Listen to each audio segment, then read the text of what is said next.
today I want to talk to you a little bit about using our waist in our movement.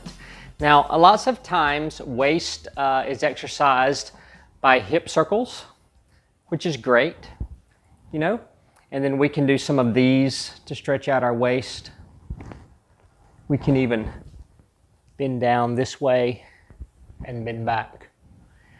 In some previous videos, I've even talked about some circles of this nature.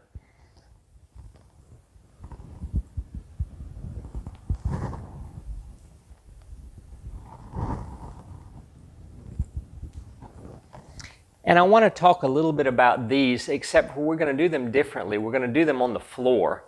So the idea here is that I'm folding and I'm turning to the side. At this point, I'm really stretching this side here. Now at this point, I'm going to go back, let my head go back. And as you can see, my stomach is really arched, is stretched here as my head goes back. And then I'm going to go to the other side and really stretch out this. Stretching the side until my hips go back, staying on the side, and then now I'm in a folded position again. Now these are great, you know, so perhaps warming that up is good with this, you know, and we can get our neck circles going a little bit, get our hips involved, and all this will loosen up a little bit. But let's look at those big circles on the floor. Let's get started. Okay, so first of all, on the floor, if I just put myself in this position here and look up to the ceiling, can you see how this resembles this position, except for my arms are back?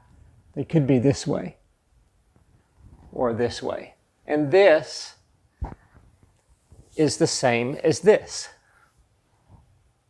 Okay, and then from here, if we roll to the side, an easy version would be to put our elbow down like this. Now this is similar to this. So with the elbow down, it would be something like this. Okay, so we're in this position. And now if we roll over to our bottom and lean forward, this is simply this. Okay, so we're going to work on looking at this in a fluid manner. So what would that look like? From this position, we can roll over to our elbow, stretching out the side, and then reaching across to the side to our toes. Now from here, we can reach across to the other side, to the other elbow, and then roll to this position like this, and look up for even more of a stretch. Now what's nice about this is you can do this in varying ways on the floor. So perhaps I would want to face the camera, which is what I might do simply for the screenshot or for the video. But what I can do is from this position, I can simply spin and go to this position. Or I can go part the way, do a toe touch, and go to this position. Okay? And then from here, I can roll over and go up here like this. Turn around and go like this. So I'm looking at the idea of movement into and through and in different combinations and different orders to do these stretches. Now, this one on the side, I've done it here on the elbow, but now a little bit harder and more even effective is to straighten this arm here. The more you straighten the arm, of course, the more you stretch up. And so as I spin to the other side, I can start with the elbow, but then push up here. Now this stretch here is really nice on the floor because you can work rolling your hip forward and rolling your hip backwards. Okay, forwards and backwards like this will help you work through that tight spot, and then spin around and forward and backward like this. Okay, so what we can do is we can spin to the front, kind of toe touch, spin to the side, and kind of roll that hip. Now, that would again look like this. and like this. Now, if we don't switch sides, what this could look like would be the following. Reaching to the side, reaching to the middle, reaching to the side, and stretching.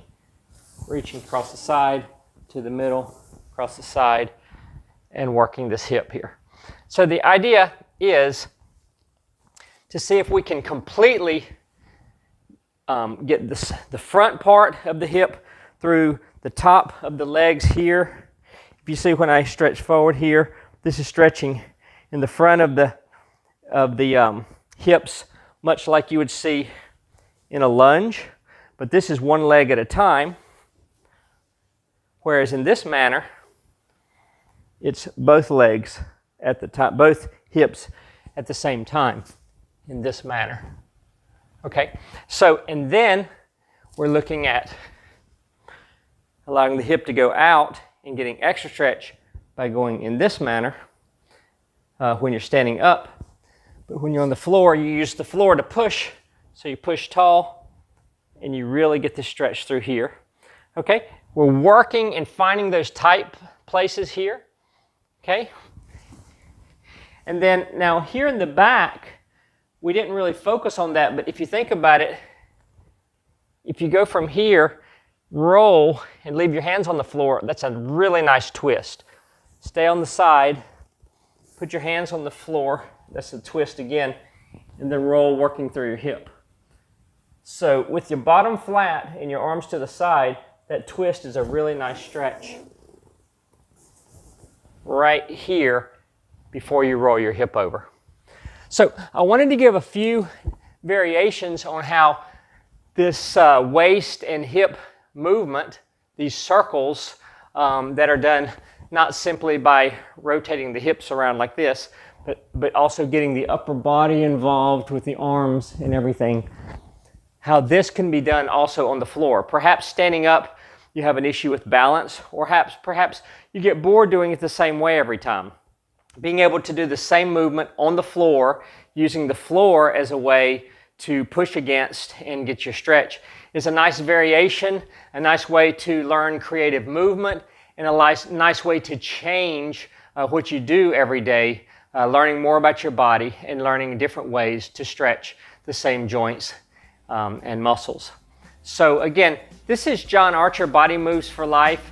If you have any thoughts or suggestions regarding these movements or these ideas, please feel free to add them in the comments below. I always appreciate your likes, and I appreciate when you subscribe. I'd love to see you again next time on Body Moves for Life. John Archer, so long.